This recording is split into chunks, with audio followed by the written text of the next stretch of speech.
जी केसी की वैल्यू के हवाले से हम बात करेंगे कि केसी की वैल्यू हमारे लिए क्यों इम्पोर्टेंट है, इस हवाले से हम गुफ्तगू करेंगे आज।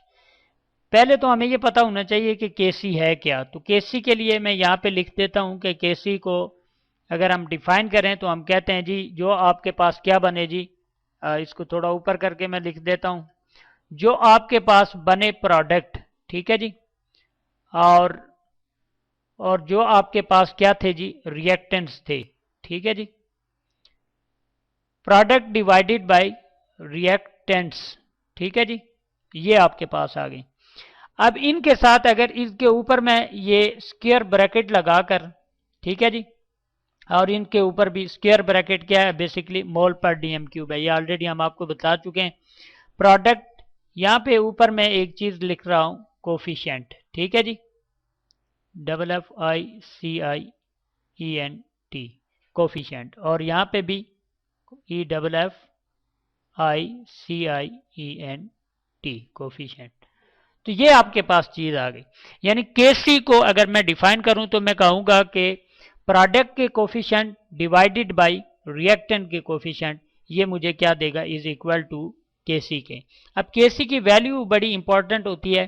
केसी की वैल्यू हमें ये बता सकती है कि रिएक्शन फॉरवर्ड मूव करेगा, बैकवर्ड मूव करेगा, रिवर्स में जाएगा, या कि क्या करेगा, वो दोनों साइड के ऊपर मूव करेगा।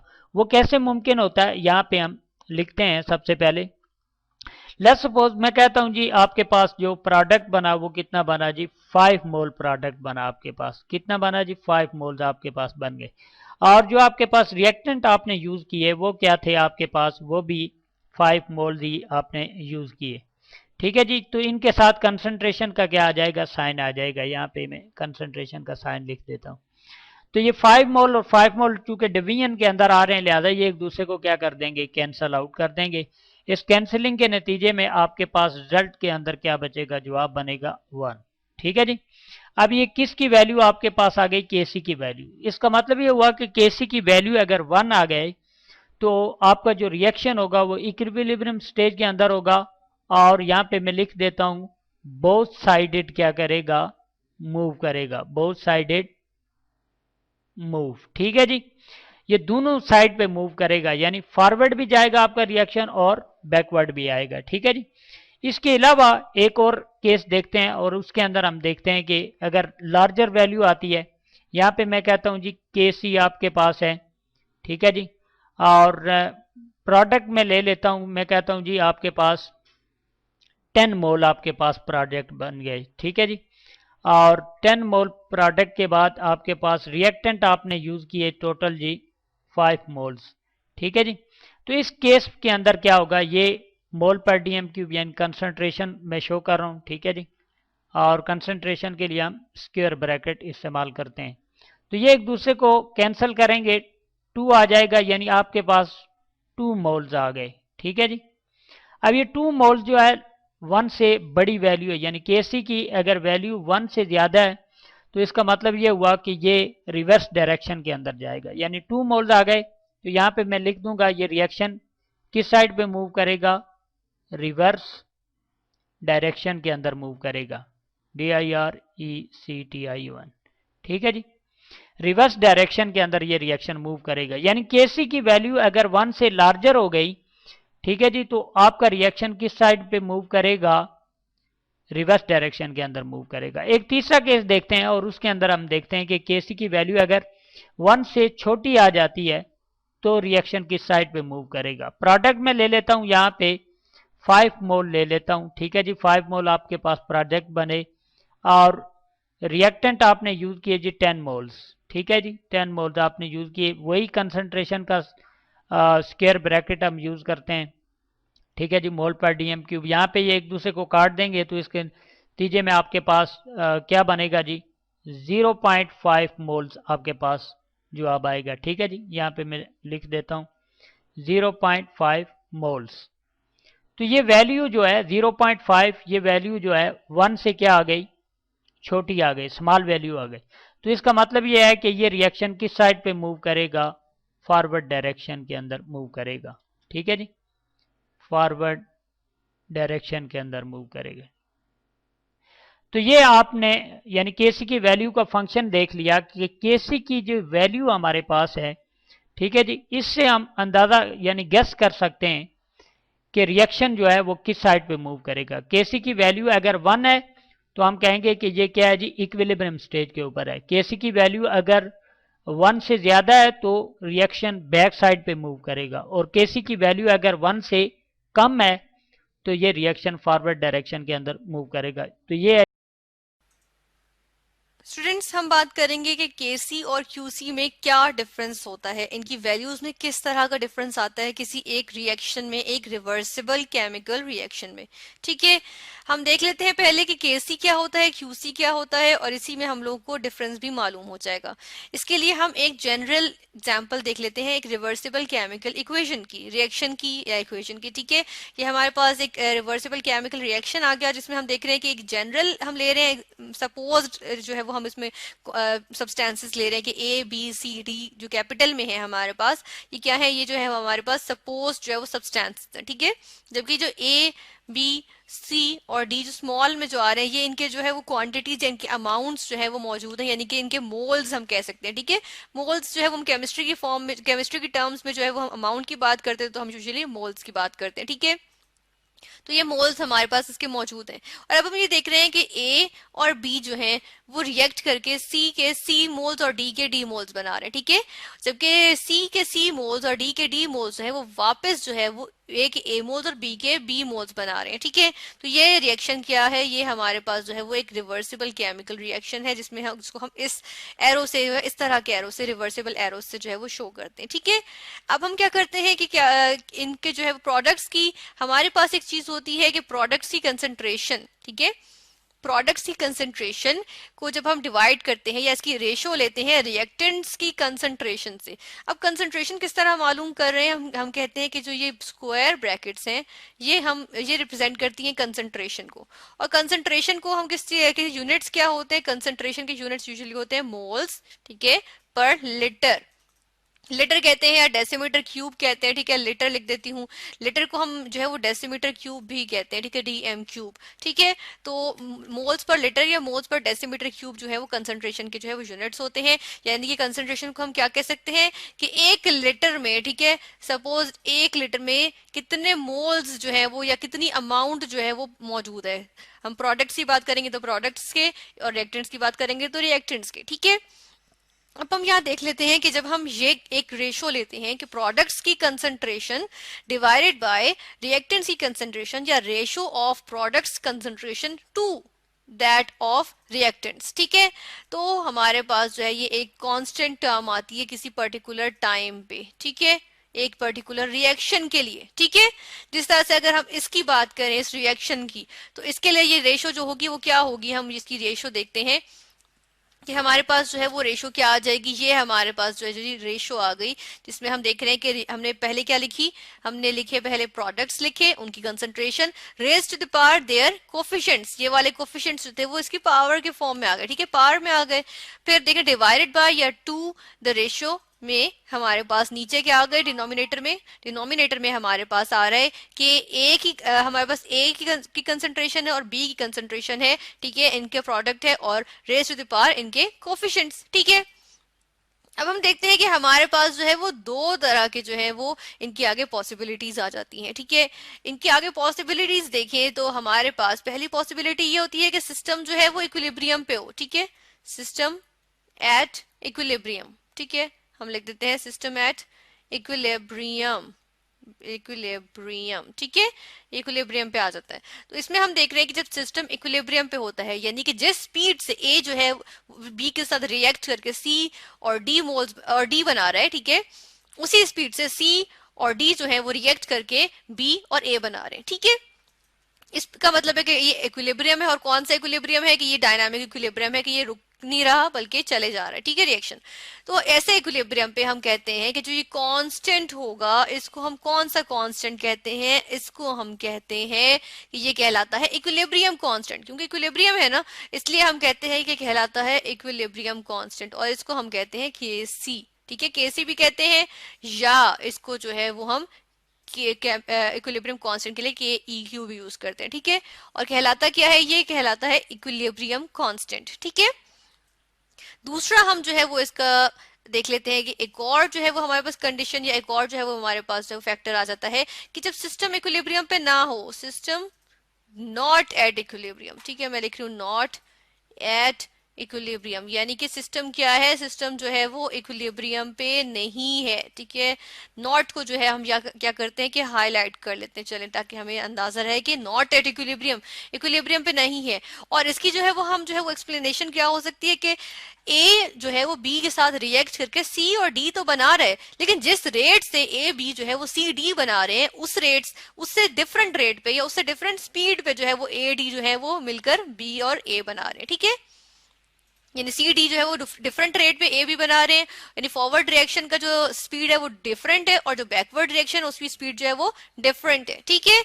फिर हम देख लेते हैं कि हमारे पास जो है वो ऐसे जब हमारे पास ये कंडीशन होती है तो कांस्टेंट जो होता है वो क्या होता है, ऐसी कंडीशन पे जो कांस्टेंट होता है वो हमारे पास होता है QC, ठीक है। ये हमारे पास आ जाता है QC। और QC क्या कहलाता है, QC जो है किस चीज का एब्रिविएशन है हम देख लेते हैं। QC हम किसके लिए सिंबल यूज करते हैं, इसकी जो फुल फॉर्म होती है वो होती है रिएक्शन कोशेंट, ठीक है। कोशेंट QUOTIENT, रिएक्शन कोशेंट कहते हैं, ठीक है इसको।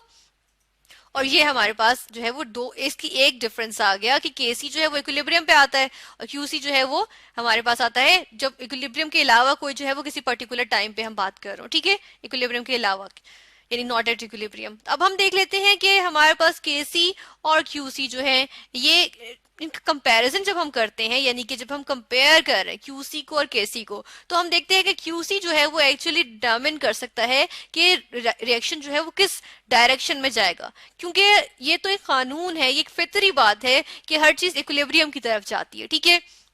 तो हम जो ये कह रहे हैं कि ये जो हमारे पास जो है यहाँ पे QC है, अब ये QC भी जो है वो क्या करेगा, हम चल इस तरह से लिख देते हैं कि QC क्या करेगा, ये इक्विलिब्रियम अटेन करने की कोशिश करेगा, यानी कि QC को अप्रोच करने की कोशिश करेगा, ठीक है। यानी कि अगर हम किसी कहते हैं किसी हमारे पास कोई रिएक्शन है उसमें जो है वो हमारे पास KC जो है वो 57 है, ठीक है, और QC हमारे पास क्या हो, QC जो है वो हमारे पास 8 हो, तो 8 क्या करेगा, इतना कुछ इस तरह से करेगा कि वो 57 को अप्रोच करे, ठीक है। तो हम देखते हैं यहाँ पर जो है वो इससे जो है वो हमें डायरेक्शंस का पता चलता है कि किस तरह से हम देखते हैं कि यहाँ पे अब हम जो है वो हमारे पास 3 जो है वो पॉइंट्स आ जाते हैं। हम उन पॉइंट्स को जो है वो यहाँ पे लिस्ट करते हैं।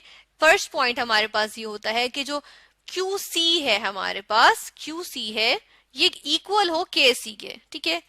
अगर ये इक्वल होगा तो बात ही खत्म हो गई कि यानी कि रिएक्शन जो है वो क्या है, वो इक्विलिब्रियम पे, या सिस्टम जो है वो क्या है, इक्विलिब्रियम पे है, ठीक है, ठीक है।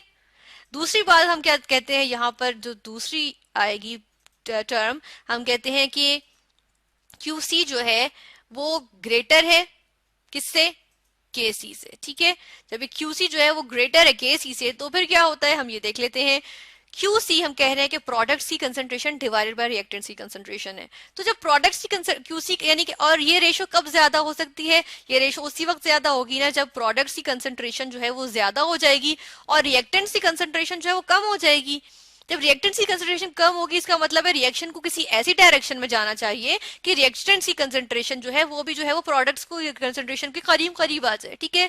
तो इसके लिए क्या होगा कि प्रोडक्ट्स जो है वो ज्यादा कंज्यूम होके रिएक्टेंट्स बनाना शुरू कर देंगे, ठीक है।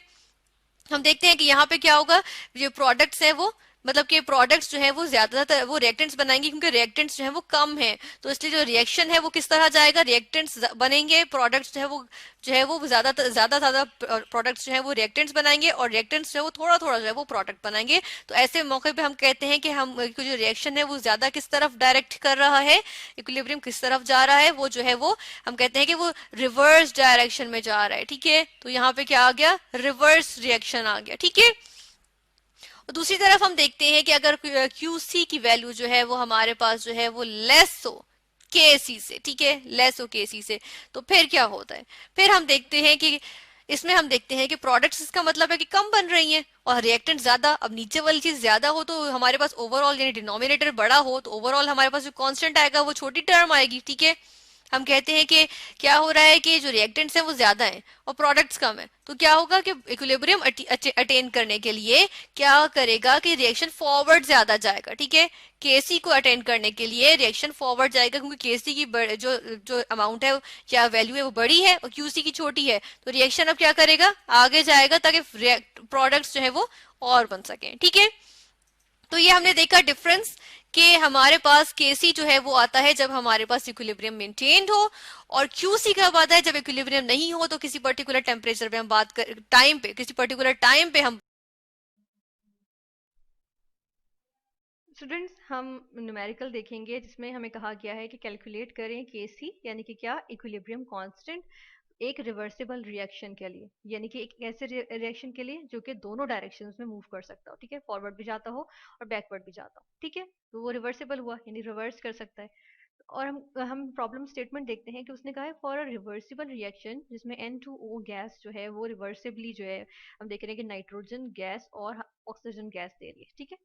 तो इसमें हम देख रहे हैं कि उसको कह रहे हैं एट इक्विलिब्रियम, यानी इक्विलिब्रियम पॉइंट पे क्या होता है कि जो कंसंट्रेशन है किसकी, N2O की, नाइट्रोजन की और ऑक्सीजन की, ये हमें गिवन है, ठीक है। तो हम केसी फाइंड करें।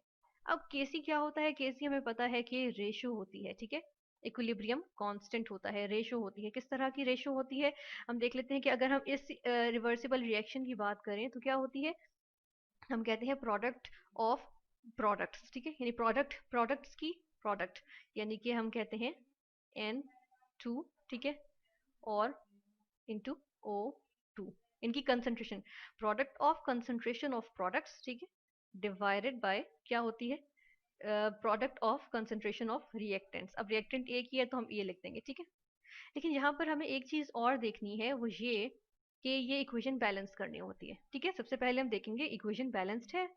इक्वेशन में हम देख लेते हैं कि यहाँ पे 2 ऑक्सीजन है, यहाँ पर एक है, तो हम यहाँ पर 2 लगा देते हैं। अगर यहाँ पर 2 लगाते हैं तो हम देख रहे हैं कि नाइट्रोजन 4 हो गए, ऑक्सीजन तो बैलेंस हो गए, लेकिन नाइट्रोजन को बैलेंस करने के लिए हम यहाँ पर भी 2 लगा देते हैं, ठीक है। अब ये हमारे पास एक बैलेंस्ड इक्वेशन आ गई, ठीक है। तो अगर हम इनके लिहाज से देखें तो हर प्रोडक्ट, हर कंसंट्रेशन को रेज टू द पावर इनका कोफिशिएंट करने, यानी कि जो इनके मोल्स हैं, जो कि जो अमाउंट जो है वो उसमें इन्वॉल्व हो रही है, ठीक है। मोल क्या होती है, अमाउंट होती है, ठीक है। जब हम छोटे छोटे यूनिट्स की बात करते हैं तो यहाँ पर हम देख रहे हैं N2O के साथ 2 लगा हुआ है, ठीक है। तो हम क्या करते हैं कि यहाँ पर N2O के साथ 2 लगा देंगे होल ट्वाइस, ठीक है। इसी तरह N2 के साथ जो है वो भी 2 लगा हुआ है, तो ये भी रेज टू द पावर 2 कर देंगे, ठीक है। तो ये जो हमारे पास रेशो होती है इसको हम कहते हैं केसी, ठीक है। तो ये फाइंड करनी है। अब हमने जो है वो केसी तो डिराइव कर लिया, क्योंकि इसकी डेफिनेशन से, इसकी डेफिनेशन क्या थी, product of concentration of products raise to the power their respective moles, या हम कहते हैं कोफिशिएंट्स, ठीक है, डिवाइडेड बाय हम क्या कहते हैं, प्रोडक्ट ऑफ कंसंट्रेशन, कंसंट्रेशन ये स्क्वायर ब्रैकेट्स कंसंट्रेशन के रिप्रेजेंट करते हैं, ठीक है, product of concentration of reactants, ठीक है, raise to the power their coefficients, ठीक है। ये आ गया हमारे पास। तो हम देख रहे हैं कि कंसंट्रेशन क्या होती है, कंसंट्रेशन होती है कि कितने मोल्स जो है वो पर यूनिट वॉल्यूम मौजूद हैं, यानी कि जो स्पेस ऑक्यूपाई कर रही है उसके अंदर कितने मोल्स किसी चीज के मौजूद हैं, वो क्या होती है, वो होती है कंसंट्रेशन, ठीक है। अब हमने ये भी कह दिया कि जो ये हमारे पास ये स्क्वायर ब्रैकेट्स ने क्या शो कर रहे हैं, ये कंसंट्रेशन को शो कर रहे हैं, ठीक है। यहाँ पर हम ऐसा करते हैं कि वैल्यूज लिख देते हैं। वैल्यूज लिखेंगे हम, वैल्यूज क्या है हमारे पास वैल्यूज N2 की क्या है कंसंट्रेशन, N2 की कंसंट्रेशन हम यहाँ से देख लेते हैं, ट्रेस कर लेते हैं, ये हमारे पास N2 की कंसंट्रेशन है, ठीक है, N2 की कंसंट्रेशन है। तो हम यहाँ पर ये लिख देते हैं, यहाँ आ जाएगा 3.9, ठीक है, 90 है तो 9 भी लिख सकते हैं, ठीक है। और ये आ जाएगा, इसको हम कहते हैं कि ये क्योंकि स्क्वायर लगा हुआ है इसलिए हम यहाँ पे स्क्वायर लगा देंगे, ठीक है। फिर मल्टीप्लाई हो रही है क्या चीज, ऑक्सीजन की कंसंट्रेशन, ऑक्सीजन की ये दी हुई है हमें, ठीक है। और ये क्या है, ये किसकी है, O2 की, हम यहाँ पर ये लिख देंगे 1.95, ठीक है। और इसके साथ कोई स्क्वायर कुछ नहीं है तो ये हम जो है वो ऐसे लिखेंगे, ठीक है। अब मैंने स्मॉल ब्रैकेट्स लगाई, वो किस वजह से लगाई है, क्योंकि अब तो हम कंसंट्रेशन को, हमने डायरेक्ट कंसंट्रेशन को रिप्रेजेंट कर दिया ना, ठीक है, यानी कि हम कंसंट्रेशन की वैल्यूज लिख रहे हैं, इसलिए अब स्क्वायर ब्रैकेट्स लगाने की जरूरत नहीं है, ठीक है। फिर हम डिवाइड करेंगे किससे, अब N2O की कंसंट्रेशन से, जो कि हमारे पास क्या है 1.1, ये किसकी है, N2O की, ठीक है। तो यहाँ पर अब हम लिखेंगे N2O की जो कि है 1.1, ठीक है। लेकिन हम देख रहे हैं कि हमारे पास जो केसी है उसमें इसके ऊपर स्क्वायर है, तो हम क्या करेंगे, स्क्वायर लगा देंगे, ठीक है। अब ऐसे करते हैं, हम साथ में, हम इनके साथ लिखने के बजाय हम क्या करते हैं, इनके जो यूनिट्स हैं, रिस्पेक्टिव यूनिट्स, उनको हम यहाँ साइड पे लिखते हैं, मल्टीप्लाई करेंगे, उनके यूनिट्स साथ में मल्टीप्लाई होते हैं, हर हम देख रहे हैं यहाँ पर भी मल्टीप्लाई हो रहे हैं, इधर मोल्स पर डेसीमीटर क्यूब, यानी कि हमने कहा था ना कि एक नंबर कितने पर यूनिट वॉल्यूम, यानी कि पर डेसीमीटर क्यूब, मतलब कि वो वॉल्यूम का आ गया, ठीक है। इसको डेसीमीटर क्यूब क्या होता है, लीटर का होता है, यूनिट होता है, तो हम कह रहे हैं पर डेसीमीटर, यानी डेसीमीटर -3 हो रहा है ना, रेस टू द पावर -3, इसका मतलब है कि ये क्या है, डेसीमीटर पर डेसीमीटर क्यूब, यानी एक लीटर में, फी लीटर, यानी कि डेसीमीटर क्यूब लीटर ही होता है, तो फी लीटर कितने मोल्स मौजूद है, ठीक है। तो यहाँ पर हमारे पास इस तरह 1.1। अच्छा, यहाँ पर हम देखते हैं कि 3.9 के साथ क्या था, मोल्स पर डेसीमीटर क्यूब, लेकिन स्क्वायर था ना, तो उसके साथ भी तो स्क्वायर लगेगा, क्योंकि पूरी वैल्यू के साथ स्क्वायर लगता है, ठीक है। तो ये आ जाएगा मोल्स पर डेसीमीटर क्यूब, और ये आ जाएगा होल स्क्वायर, ठीक है। इसी तरह फिर हम देख रहे हैं कि ऑक्सीजन के साथ भी 1.95 के साथ मोल्स पर डेसीमीटर क्यूब था, तो हम यहाँ पर भी लिखेंगे मोल्स पर डेसीमीटर क्यूब, ठीक है। लेकिन इसके साथ स्क्वायर नहीं था, तो इसलिए हम, क्योंकि कोई स्क्वायर नहीं है ना यहाँ पर, तो इसलिए हम यहाँ पे सिर्फ ऐसे ही लिखेंगे, ठीक है। फिर हम डिवाइडेड बाय का साइन, नीचे किसकी है, 1.1 के साथ, यानी N2O की, उसके साथ भी मोल्स पर डेसीमीटर क्यूब है मौजूद, ठीक है। तो यहाँ पर भी हमने लिखा मोल्स पर डेसीमीटर क्यूब, लेकिन यहाँ पर भी स्क्वायर है, तो जब यहाँ पर स्क्वायर है तो ये रूल है कि इसकी यूनिट्स के साथ भी स्क्वायर आएगा, ठीक है। तो ये स्क्वायर आ गया, ठीक है। अब हम देख लेते हैं कि इसका आंसर क्या होगा। ऐसा करते हैं, हम सबसे पहले कैलकुलेटर यूज करते हुए इसका आंसर देख लेते हैं। तो यहाँ पर हम क्या करेंगे, 3.9, ठीक है।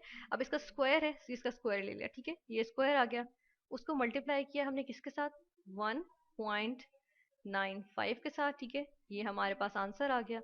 इसको हमने जो आंसर आया उसको डिवाइड किया किससे, 1.1 के स्क्वायर से, तो 1.1 का स्क्वायर ले लिया, ठीक है। ये आ गया ना हमारे पास, आंसर का डिवाइड किया 1.1 के स्क्वायर से, तो इक्वल्स टू करेंगे तो हमारे पास ये पूरी वैल्यू आ जाएगी 24.51, ठीक है। तो हम यहाँ पर लिखेंगे आंसर कि हमारे पास केसी की फाइनल वैल्यू आ गई है, जो कि है क्या है, केसी इक्वल्स 24.51, ठीक है। हम इसको कंफर्म कर लेते हैं, ये 24.51, ठीक है। ये हमारे पास वैल्यू आ गई। अब यूनिट्स को हम देख लेते हैं। यूनिट्स को देखने के लिए क्या करेंगे, हम देख रहे हैं कि मोल्स पर डेसीमीटर क्यूब का स्क्वायर मौजूद है न्यूमरेटर में, और मोल्स पर डेसीमीटर क्यूब का स्क्वायर जो है वो डिनोमिनेटर में भी मौजूद है, यानी कि फुल वैल्यू जो है वो इससे कैंसिल हो सकती है, हो गई कैंसिल, ठीक है। अब एक हमारे पास मोल पर डेसीमीटर क्यूब बच गया, ठीक है। तो हम इसको यहाँ पर मेंशन कर देंगे, ठीक है, यहाँ पर इसको मेंशन कर देते हैं, क्या हमारे पास यूनिट्स आ गए, मोल पर डेसीमीटर क्यूब, ठीक है। ये हमारे पास जो है वो, इसको हम जो है वो हाईलाइट कर देते हैं कि ये हमारे पास जो है वो क्या आ गई है, फाइनल वैल्यू आ गई केसी, यानी इक्विलिब्रियम कांस्टेंट की हमारे पास जो है वो वैल्यू आ गई है 24.51 मोल्स पर डेसीमीटर क्यूब। केसी की वैल्यू डिपेंड करती है कि हमारे पास जो है वो रिएक्शन कौन सा यूज हो रहा है, ठीक है। और इसके मुताबिक हमारे पास इसकी वैल्यू आ गई कि हमने रिवर्सिबल रिएक्शन जो हमारे पास मौजूद था, हमने उसको बैलेंस किया, उसकी केसी के जो है वो एक्सप्रेशन निकाला, एक्सप्रेशन में हमने वैल्यूज हमें गिवन थी, हमने वो वैल्यूज पुट की और हमने आंसर निकाला।